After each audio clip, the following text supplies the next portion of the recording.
એવા લોકોને એ લોકો નોકરીએ એના માટેનો કન્સલ્ટન્ટ રાખે કે તમારી લાઈનમાં કઈ ડિસ્ટર્બન્સ ન પડે, તમને સમજાવે, દબાવે. અત્યારે આ બધી જે વીજ કંપનીઓ છે, ટંકારામાં ઓલા થાંભલા બધા જ્યાં આ પવન ચક્કીઓ આવી એ બધા આ જ કરે છે. એટલે હું આપને કહું છું કે તમે જો સંગઠિત નહીં થાવ તો હજી 3 દી પહેલા ડિસ્કસ કરીને આવ્યો છો, ડિબેટ કરીને આવ્યો છો કે ખેડૂત ન હોય એને પણ ખાતેદાર બનાવવા માટે આ સરકાર થઈ રહી. તમે વિચારો, હાથ બારના પાનિયામાં નામ નથી રહેવા દેવાની આ સરકાર તમારી. તમે આંધળો પ્રેમ કર્યો, તમે જોયું નથી કે તમારા હિતમાં કોણ છે. બે થોક ધનાધન કેટલું કરતી હતી. તમારા માટે બોલે એવાને ઘરમાં ગામમાં ફારિયા બનાવી દીધા, એને ગાંધીનગર પહોંચવા ન દીધા કે તમારી અહીંયા વકીલાત કરે, તમારી વાત કરે. એવા લોકોને તમે અહીંયા પાછળમાં પૂરા કરી દીધા. અને મોદી સાહેબ અમિત શાહ સાહેબની જે ભજન ગાય, જે મંડળીઓમાં બેઠા હોય, ઉભા થાય ને 5 વાર મોદી સાહેબનું નામ લેવું પડે, 4 વખત અમિત શાહનું નામ લેવું પડે, એવા જ લોકોને ગોતીને તમે એનું આ પાપ તમને નડે છે. આ પાપ એટલા માટે હું તમને કહું છું કે આમાં ભાજપ કોંગ્રેસ અમારે હું કામ આવવું પડે ભાઈ. તમારે આટલા વખતના ધારાસભ્ય, આટલા નેતા, જિલ્લા પંચાયત, તાલુકા પંચાયત શું કામ ન થાય? લખી દો. તમને કોઈને મનમાં કઈ શંકા કુશંકા હોય તો કાઢી નાખો કે આ સરકારના પ્રતિનિધિ કે સરકારની વ્યક્તિને લઈને જો તમારું એક કામ થાય ને તેથી હું તમે કયો તમારું ખાડું મારું માથું. આ સરકારથી નહીં થાય કારણ કે આને બોલવાની ટેવ નથી, હિંમત નથી. કઈ ના અંગે બોલીને અંગે એની સરકારમાં શિસ્ત લડે. અને અમારી એક બેન તો અમે કઈ હતી સરકારને કે તું ખોટા ખેડૂતો ઉપર શું કામ અત્યાચાર કરો છો, શું કામ ખેડૂતો ઉપર આ ડામ દો છો, અને તમારી પોલીસને લઈને શું કામ દબાવો છો ભાઈ? શેના માટે? આ લોકશાહી છે. અને જે તે અધિકારીઓને પણ કહું છું સાહેબ, પછી લો અને ઓર્ડરની વ્યવસ્થા પડી ભાંગે અને પછી તમારે જવાબ દેવા પડે ને હળીઓહળી થઈ જાય, એ પરિસ્થિતિનું નિર્માણ ન કરતા. ખેડૂતને આજીવિકા એ જમીન છે, ખેડૂતની માં છે, માં જમીન. અને એના ઉપર તમે થાંભલા જો સરકાર કે ડેવલપમેન્ટ થાય, વીજ ગ્રીડ નીકળે, એની આપણી કઈ ના જ નથી. કઈ જમીન માંથી જ થાંભલા જવાના, ઉપર આકાશમાંથી નથી જવાના. પણ યોગ્ય વળતર દીધા વિના કામ ન થાય. આ વાત તમે પકડી રાખો. પેલા વળતર, પછી સેડામાં પગ દેજે ભાઈ, ગમે તેવો રાવણ હોય તો ભલે હોય. આ દ્રઢ મનોબળ તમે કરી લ્યો એટલે તમે સરકાર સામે લડી શકશો, અવાજ ઉઠાવી શકશો. અને જો એ ગમે તે સરકાર હોય, ગમે તે હોય, એને તમારો જવાબ દેવો પડે એવું હું સ્પષ્ટ માનું છું. આપ સંગઠિત થઈ વ્યવસ્થિત રીતે રજૂઆત કરો અને યોગ્ય જગ્યાએ રજૂઆત કરો. એટલે મને વિશ્વાસ અને ખાતરી છે કે તમને પૂરું વળતર મળે. કારણ કે એક વખત મારા ખેતરમાંથી આ પોલ ગયો છે, મને ખબર છે 15 મીટર બે બાજુ છોડવું પડે. પોલ આવે તો એના કેટલી જગ્યા જાય, એ જમીનની કોઈ કિંમત ન રહે, એ આપ સૌ બધા જાણો છો. એટલે હવે આપને હું કહું છું કે આપણી અસ્તિત્વનો સવાલ છે. આ ખેડૂતની લડાઈ છે, એના અસ્તિત્વ માટેની લડાઈ. એટલે એમાં આપ સૌ સંગઠિત થઈને ભેગા રહ્યો. કોંગ્રેસ પાર્ટીના તમામ નેતાઓ વતી આપને ખાતરી આપું છું કે તમે જ્યાં કહેશો અહીંયા અમે હાજર રહેશું. તમે કહેશો અહીંયા, તમને લાઈટ કાઢવાનું બંધ કરી દો, ખુલ્લા મોઢે પડી લ્યો, કોઈની બીક રાખવાનું બંધ કરી દો, એટલે અમે તમારી સાથે લડવા માટે પૂરા તૈયાર છે. પણ તમે મનથી નક્કી કરી લ્યો કે હવે મને શરમ નથી, ફલાણા ભાઈનો ફોન આવ્યો, મને ધીકડાભાઈનો ફોન આવ્યો, પૂછડાભાઈનો ફોન આવ્યો, એ બધું બંધ કરી દો. અત્યારે શું કામ ફોન કરે છે? તમે અહીંયા આવ્યા આટલી, ઘરે હોત તો ફોન કરત. આટલું વિચારી લેજો. આજથી તમે ઉભા થશો એટલે તમને કેટલાય ફોન આવશે. પણ શું કામ આવ્યા? તમે મીટિંગમાં આવ્યા એટલે ઘરે ઓટે બેઠા હો તો જો ફોન આવે તો કહેજો, હું દાઢી મૂઠ નાખું. ના આવે. તમે સક્રિય થશો, જાશો, આવશો, એક સંગઠિત થશો તો બધા તમને કહેશે. એટલે સંગઠિત થાય ને આ પ્રશ્નનો નિવારણ થાય ત્યાં સુધીની લડાઈ લડો. ને મને ખાખરીજી ગામનો તો અનુભવ છે કે તમે લડાઈ લડવામાં કઈ પાછા પાની કરો એવું નથી. હું જિલ્લા પંચાયતનો ઉપપ્રમુખ હતો ત્યારે અહીંથી ગામમાં બૈરાઓ સાથે ટોળા આવતા, એ મને યાદ છે. એક સ્કૂલનો પ્રશ્ન હતો. એટલે આપ સૌને વિનંતી કરું છું, બધા સંગઠિત થઈને લડાઈ કરો. અમારી જ્યાં જરૂર પડે અહીંયા અમે તમારી સાથે છે. જય હિન્દ, જય ભારત. ખૂબ ખૂબ આભાર લલિતભાઈ. લલિતભાઈએ થોડામાં આમ તો ઘણું કહી દીધું છે અને આ વિષય તમારો છેલ્લા એકાદ વર્ષથી ચાલતો હતો. એ આખી કોંગ્રેસ પાર્ટીને ખબર પણ હતી. પણ અમે પ્રમુખને અને સંદીપને કહેતા કે પેલા આ પ્રશ્ન સરકાર પાસે ભલે જાય, કાકા ધારાસભ્ય પાસે ભલે જાય, લોકો આ ગામમાં પણ ઘણા સારા ભાજપના રાત દિવસ મફતમાં મજૂરી કરતા ઘણા નેતા છે, બાજુમાં છે, આ વિસ્તારમાં છે. કીધું ભલે એ કરી દે તો કોંગ્રેસ રાજી છે. એવું નથી કરવું કે અમે પછી આવીને ગોતા મારીને તમને એ બાનું દઈ દે કે આ કોંગ્રેસ વાળા આવ્યા એટલે ન થયું. એક વર્ષ કોંગ્રેસ પાર્ટી રાહ જોઈ છે કે તમારું કામ થઈ જતું હોય સત્તાધીશો પાસેથી તો એ આપણા ચૂંટાયેલા લીડર છે, આપણી સરકાર છે, કરી દે તો સારી વાત છે. વરદી પછી આ લોકોએ કીધું કે હવે અમને એમ લાગે છે કે અમારું કઈ થાય એમ નથી, દાદાગીરીથી આ થાંભલા નખાઈ છે, ખેડૂતોને કઈ મળશે નહીં. એટલે કોંગ્રેસ પાર્ટી તમારી વચ્ચે તમારા માટે અહીંયા લડવા આવી છે. અને આખી દુનિયાનો નિયમ છે કે સત્તાધારી પાર્ટી ક્યારે ન કરી શકે એ કામ વિપક્ષ કરી શકે. અને તમે એના વિડીયો કાયમ જોઈ રહ્યા છો.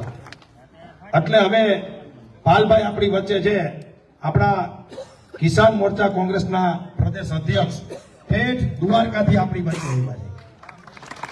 અત્યારે મહીસાગર હતા પણ મૂળ દ્વારકા. અને આપણે ગામના પાદરમાંથી આવવામાં વાર લગાડી તો ક્યાંક ને ક્યાંક ઈ નો ભાવ મળે, નો થાંભલાના પૈસા મળે ને, એમાં આપણે ક્યાંક જવાબદાર છે. આજે ખાખરેકજી ગામે આ પાવર ગ્રીડ કંપનીની જો હુકમી દાદાગીરીની સામે લડાઈ કરવા માટે ઉપસ્થિત અમારા ગુજરાત પ્રદેશ કોંગ્રેસના કાર્યકારી પ્રમુખ, પૂર્વ ધારાસભ્ય લલિતભાઈ, જિલ્લા કોંગ્રેસના પ્રમુખ કિશોરભાઈ અને આખી જિલ્લા કોંગ્રેસની ટીમ અને આપ સૌ ખેડૂત મિત્રો, પત્રકાર ભાઈઓ અને જે સામે પાછળ આપણી હારોહાર સંખ્યામાં છે એવા પોલીસ જવાનો,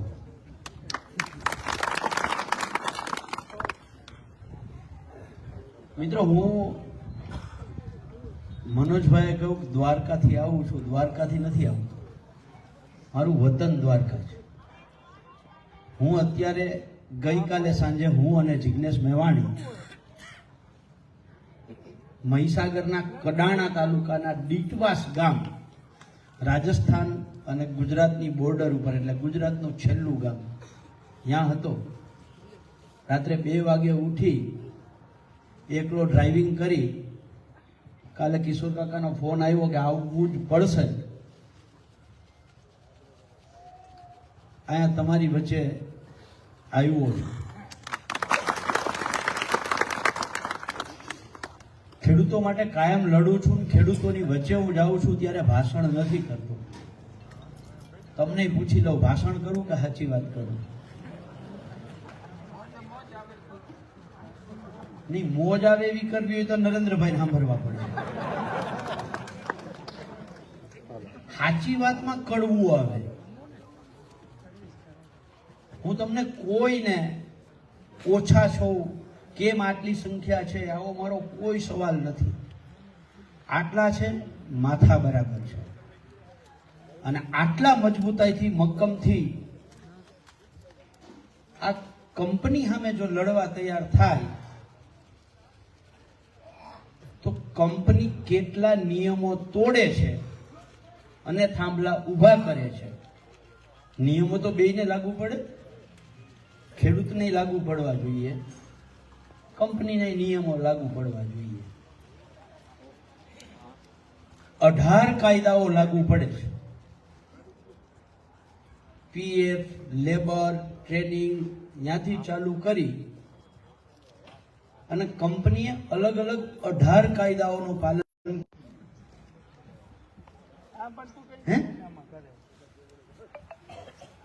તો પોલીસ જ્યારે આપણે એનું કામ બંધ કરાવવા નથી જતા, આપણે એનું કામ બંધ કરાવવું જ નથી. કલેક્ટરે આદેશ કર્યો છે એ કામ કરે, પણ હારે હારે આપણે એને નિયમો તો પૂછી શકીએ ને કે આ નિયમ અનુસાર ભાઈ આ વસ્તુ તમારી પાસે છે. એક જાગૃત નાગરિક તરીકે, આ વિસ્તારના પૂર્વ ધારાસભ્ય તરીકે, ગામના સરપંચ હોય તો સરપંચ તરીકે, ખેડૂતના આગેવાન તરીકે, રાષ્ટ્રીય પક્ષના જિલ્લાના પ્રમુખ તરીકે, શહેરના પ્રમુખ તરીકે કંપનીને સવાલ તો પૂછી શકીએ ને કે ના પૂછી શકીએ? એમાં પોલીસ રોકશે આપણને. અને એમાં અહીંયા પોલીસમાંથી જે કોઈ ઉપસ્થિત અધિકારી હોય અને એમાં એના જે સર્વ ટોચ ઉપરના અધિકારી ઉપસ્થિત હોય, એમને વિનંતી છે કે તમે પણ હાજર રહેજો અને એ નિયમોમાં કંપની કેટલું પાલન કરે છે. જો એમાં અમે ખોટા હોય તો અમને ઉપાડજો, અને કંપની ખોટી હોય તો કંપનીને ઉપાડજો. પોલીસનું કામ શું છે? ખોટો માણસ હોય એને પકડવાનું ને, કે હાચા ને, કે ખોટી વાત છે?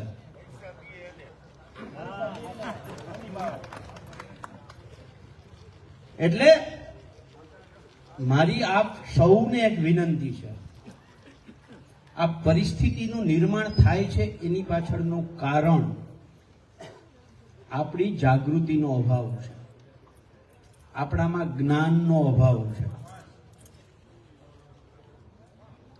આપણે જ્યારે નવરા પડીએ છીએ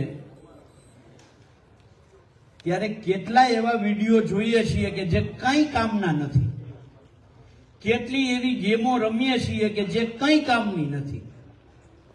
ગૂગલ ઉપર જોઈએ એટલી માહિતી ઉપલબ્ધ છે, સરકારના પરિપત્રો ઉપલબ્ધ છે. અભ્યાસ કરવો જોઈએ કે ના કરવો જોઈએ? જો તમે અભ્યાસ કરેલો હોત તો 2010-11 થી નરેન્દ્રભાઈ વારંવાર મેં ગુજરાતનો વિકાસ કર્યો, મેં ગુજરાતનો વિકાસ કર્યો, આવું ઈ કહી જ ના શકતા હોય. એટલા માટે હું તમને પૂછું, આ મકાન છે, આ મકાન કોણે બનાવ્યું? મજૂરોએ બનાવ્યું ને. એમાં ઈટું બની, ઈટું કોણે બનાવી? મજૂરોએ. જ્યાં કલેક્ટર આપણા બેઠા છે એ કલેક્ટરની ઓફિસ કોણે બનાવી? આદિવાસી મજૂર. જે રોડ બને છે, રોડ કોણે બનાવ્યો? કોણે બનાવ્યો? ગુજરાતનું વિધાનસભા જ્યાં કાયદાઓ બને છે એ કોણે બનાવ્યું?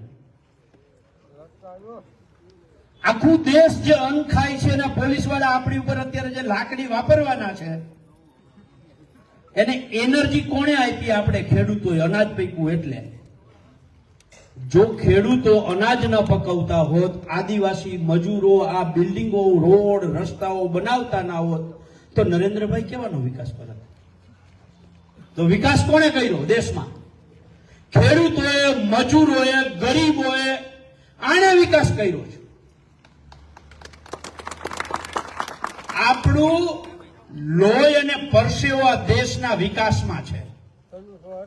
આપણા લોહી અને પરસેવાનો જે મહેનત હતી એનો યશ કોઈ માણસ એટલા માટે લઈ જાય છે કે આપણામાં જ્ઞાનનો અભાવ છે. અત્યારે મોરબી જિલ્લામાં ઉભો છું. મોરબી જિલ્લામાં 181% વરસાદ નોંધાયેલો છે સરકારની વેબસાઇટ ઉપર. કેટલો? 2016 નો આ નરેન્દ્રભાઈ મોદીએ બનાવેલો કેન્દ્ર સરકારનો અછતગ્રસ્ત મેન્યુઅલ છે.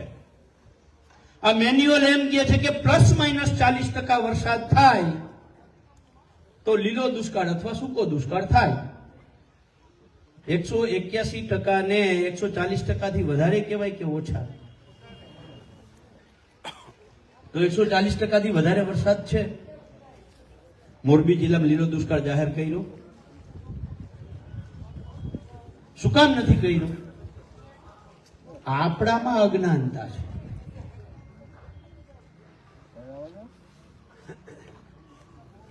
એટલે આપણે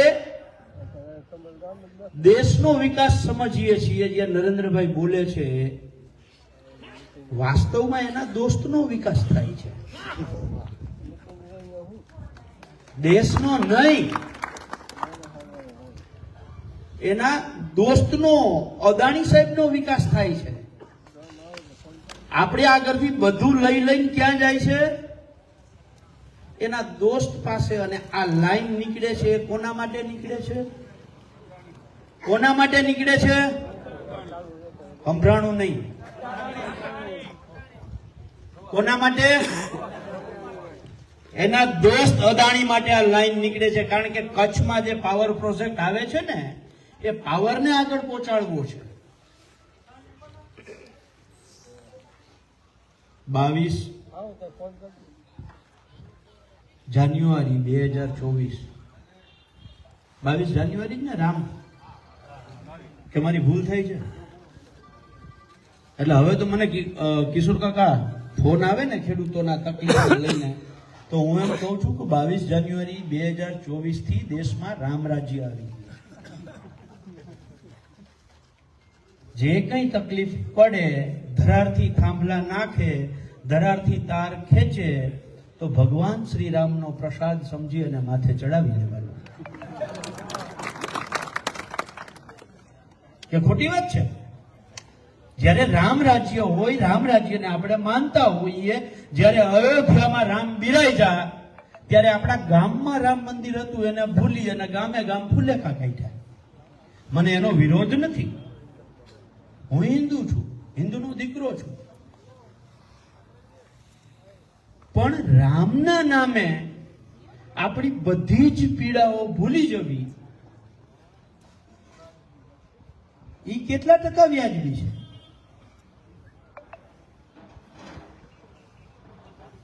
સવારે ઉઠીએ ત્યારે આપણે રામનું નામ લઈએ છીએ. ખેડૂતો સૌ પહેલા લઈએ કે નથી લેતા? રાત્રે સૂઈએ એની પહેલા રામનું નામ લઈએ છીએ. તો રામના સાચા ભક્ત ખેડૂતથી મોટો કોઈ ના હોય.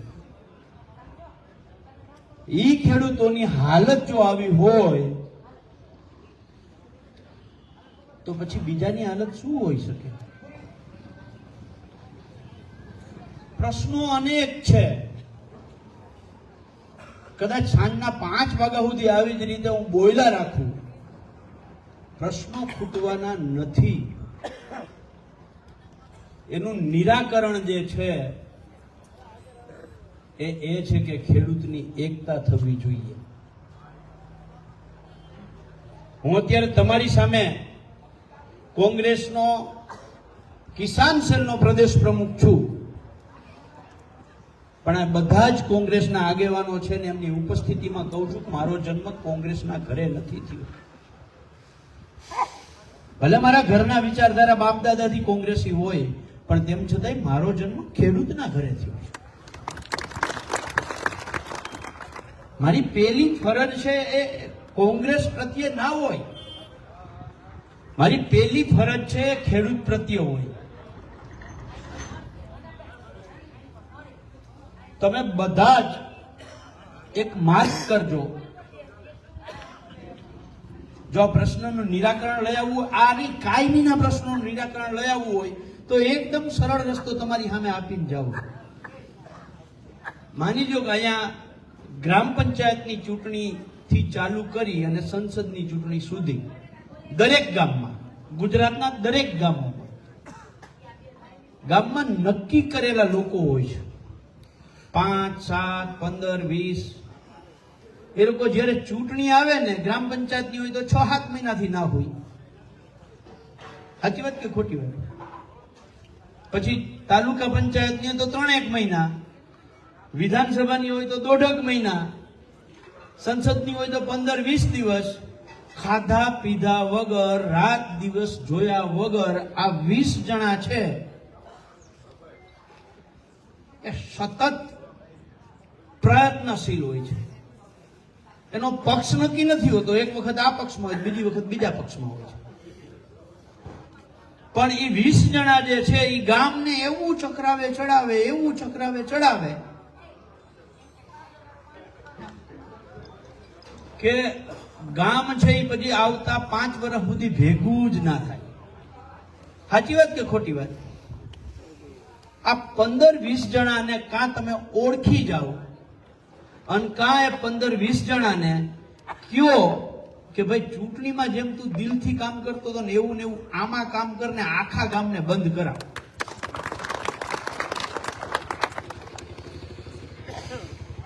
જો એ બંધ ના કરાવે તો આપણે એને ઓળખી જવા જોઈએ કે હું કામ કરે છે. પાછું જોયા જેવું હોય છે. માની લો હું ચૂંટણી લડું છું અને મહેશ મારા હાટું મહેનત કરી કરીને ઉથમો પડી ગયો અને પછી થયું હું ચૂંટણી જીતી ગયો ને પછી મહેશના 50 ફોન આવે તો હું નાયે ઉપાડું. પણ પાછી ચૂંટણી આવે નું મહેશ ઉપર કેવો હાથ ફેરવું ભગવાન જાણે. મહેશ પાછો હતો એવો ને એવો દોડવા મળે.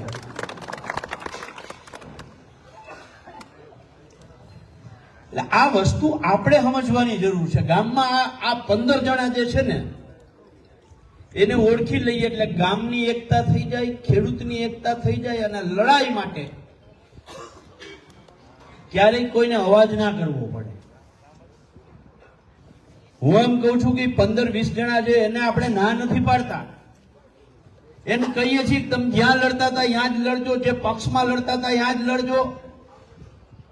પણ અત્યારે ચૂંટણી નથી. અત્યારે તો ખેડૂત થા. અત્યારે ક્યાં ચૂંટણી છે? અત્યારે તો ખેડૂત થા મારા ભાઈ. અત્યારે ખેડૂત તરીકે આવ, પછી તું ભાજપમાં કામ કરતો હોય તો કરજે. અમે તને નહીં રોકીએ. અગાઉની ચૂંટણીઓમાં 3 મહિના કામ કર્યું હોય તો આવતી ચૂંટણીમાં 6 મહિના કામ કરજે. અમે તારો પક્ષ નથી બદલાવવા માંગતા. અમે માત્ર ખેડૂત તરીકે, તું આ ગામનો ખેડૂત છો, જેમ ચૂંટણીમાં આગેવાની લે છો એમ અત્યારે આગેવાની લઈને આગળ આવો. આ કેવું જોઈએ કે ના કેવું જોઈએ?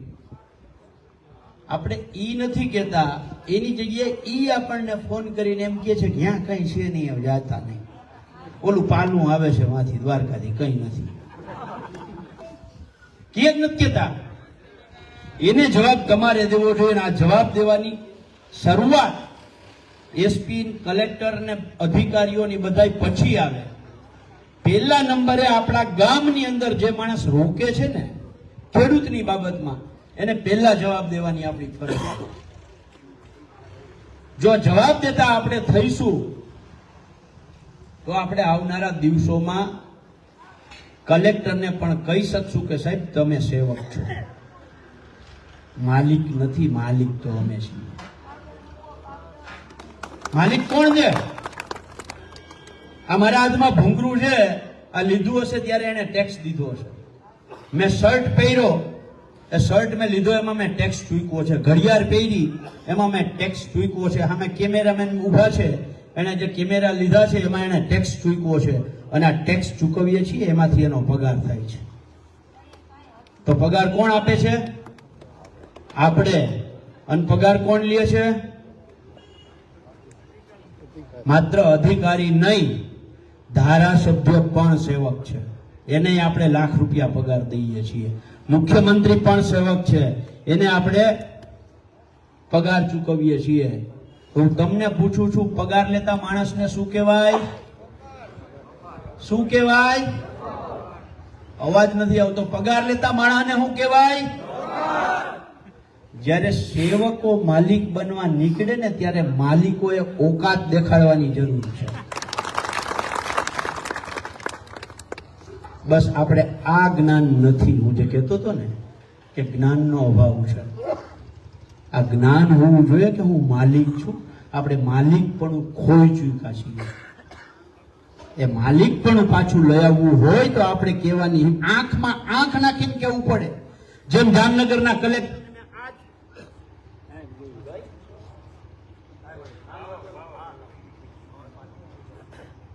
જામનગરના કલેક્ટરને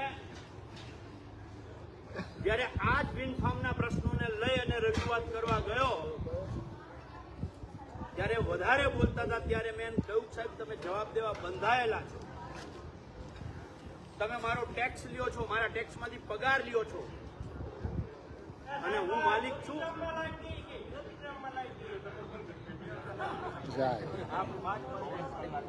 હું માલિક છું અને આપ સાહેબ સેવક છો, એનાથી સંભળાણું નહીં એટલે એ મૂકી અને એન્ટી ચેમ્બરમાં જતા રહ્યા ને ગુજરાતના તમામ મીડિયાએ વિડીયો ચલાવી. આ આંખમાં આંખ ખોરવવી ને કલેક્ટર હોય તો એને કહેવાની હિંમત કેળવવી પડશે કે તમે મારા સેવક છો. આ ત્યારે આપણે કેળવી શકશું જ્યારે આપણે પોતે માહિતી સભર રહીશું. અને એના માટે એટલા માટે હું કહું છું કે અભ્યાસ કરો. વાત રહી આ જ લાઈનની, એમાં જમીનની કિંમત નક્કી કરવાની. સરકાર એમ કહે છે કે અમે 200% વધારો કરી દીધો. મીડિયામાં રાજ્યના પ્રવક્તા મંત્રીશ્રીએ કહ્યું કે અમે 200%, થોડાક નજીક આવતા રહ્યો ને વાંધો ના હોય તો. હું તડકે ઉભો, તમે છાયા બેઠા ને મને નથી ગમતું. ઘડું ના કહું.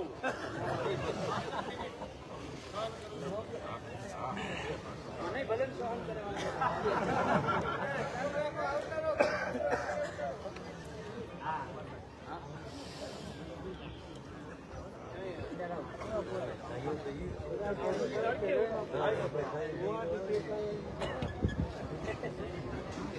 વીજલાઇનમાં સરકારના રાજ્યના પ્રવક્તા મંત્રીશ્રીએ પ્રેસ કોન્ફરન્સ કરીને કહ્યું કે એમાં અમે 200%નો વધારો કરી દીધો છે. હવે મોરબીમાં બેઠેલો માણસ કે અમદાવાદમાં બેઠેલો માણસ તો ખુશ થઈ ગયો ને હોય ખેડૂતોને 200%નો વધારો. પણ શેના 200%? સમજ્યા તમે? તમારો થાંભલા 4 પુલ વચ્ચેની જગ્યા માની લો કે 30 બાય 30 મીટર આવે છે, તો એ 30 બાય 30 મીટરની કુલ જગ્યાનો પેલા જંત્રી ભાવે ગણતરી કરવાની. એ જંત્રી ભાવે જે રકમ નાની લો કે 100 રૂપિયા નક્કી થયા, તો એમાંથી તમને આપવાના કેટલા? 7.5%. એટલે કેટલા? 7.5 રૂપિયા. આ પેલા નિયમ હતો. સરકારે એમાં 200%નો વધારો કર્યો તો શું થયું? 7.5 સમજાણા? 200%. આ 200% સરકાર 100 રૂપિયાના પેલા 7.5% હતા એ 15% કર્યા. એની સામે આ જ વીજ કંપનીઓ જેટકો છે એ મહેસૂલ ખાતા પાસેથી 66 કેરી બનાવવા માટે જ્યારે જમીન લે છે ત્યારે જિલ્લાના કલેક્ટર જિલ્લા જમીન મૂલ્યાંકન સમિતિ દ્વારા એની કિંમત નક્કી કરે છે. એ કિંમત નક્કી કરતી વખતે બહુ બધા ફેક્ટરો ધ્યાનમાં લેવાય છે. ઔદ્યોગિક વિસ્તારથી કેટલી નજીક છે, શહેરથી કેટલી નજીક છે, સ્ટેટ હાઈવે, નેશનલ હાઈવે કે ગ્રામ્ય માર્ગથી કેટલી નક્કી છે, કેટલી દૂર છે. આના આધારે એના ફેક્ટરો નક્કી થાય. એ ફેક્ટરોના આધારે એની મૂલ્યાંકન થાય. પછી એમાં 100% સોલેશિયમ એડ થાય. એટલે જે ખરાબો આપણને એવું લાગતું હોય કે આ ખરાબો છે એ 3000માં કોઈ વીઘો રાખે એમ નથી, એના 3 લાખ રૂપિયા કિંમત એ લોકો કરે. સમજો, એની ખરાબાવાળી જગ્યાના 3 લાખ કરે, જે 3000માં કોઈ રાખવા તૈયાર ના હોય, અને આપણી 30 લાખની જમીન હોય એના એ લોકો 3000. ફરક આટલો. હું ચેલેન્જ સાથે સરકારને કહું છું, જાહેર માધ્યમોની હાજરીમાં, સરકારને જો ખેડૂત પ્રત્યે 1% ચિંતા હોય તો આજ અમારી જમીનને જમીન મૂલ્યાંકન સમિતિમાં મૂકો અને એની કિંમત નક્કી કરો. પછી એમાં 7.5% કે 15% નહીં, 100% જેટલી કિંમત જમીન છે એનું 100% જમીનનું 100% વળતર આપો.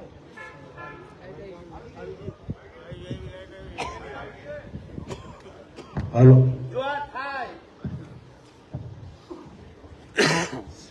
તો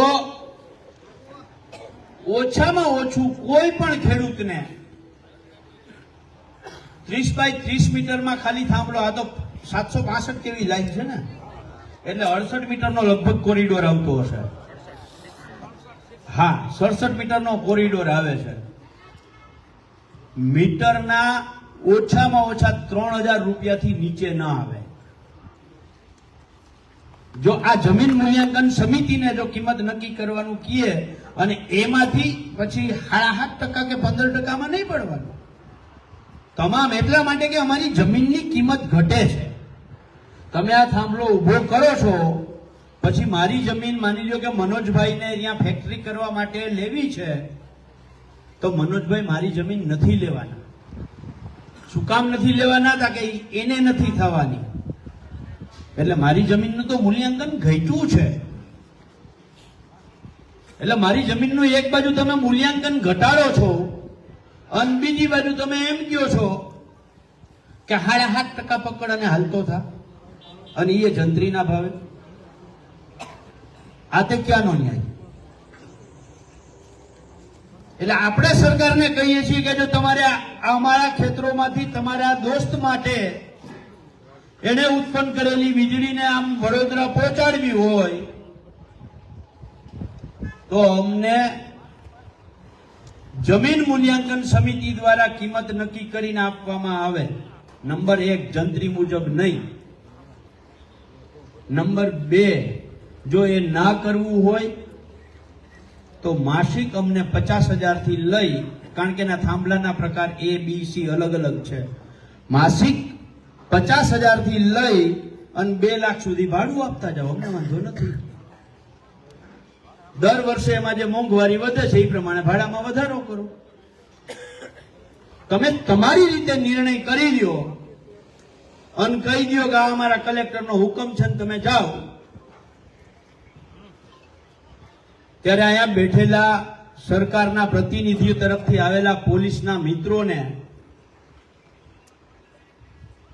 એક વિનંતી છે કે કલેક્ટરે જેટલી જમીન 68 મીટરનો કોરિડોર કર્યો હોય તો 68 મીટર અને થાંભલા માટે જે ઉપયોગની જગ્યા એને હુકમ કર્યો છે એ હુકમ એના બહાર જો કોઈ અમારા ખેતરમાં પગ મૂકશે તો એ અનધિકૃત પ્રવેશ ગણાય.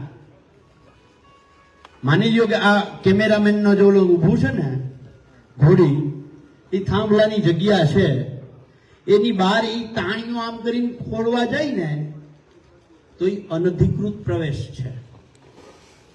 કારણ કે કલેક્ટરે તો તમારો 4 પોલ વચ્ચેની જગ્યાનું વળતર આપવાનું કહ્યું છે. અનધિકૃત પ્રવેશમાં પોલીસે એમને પેલા પકડવા જોઈએ. આ પોલીસના મિત્રો યાદ રાખે.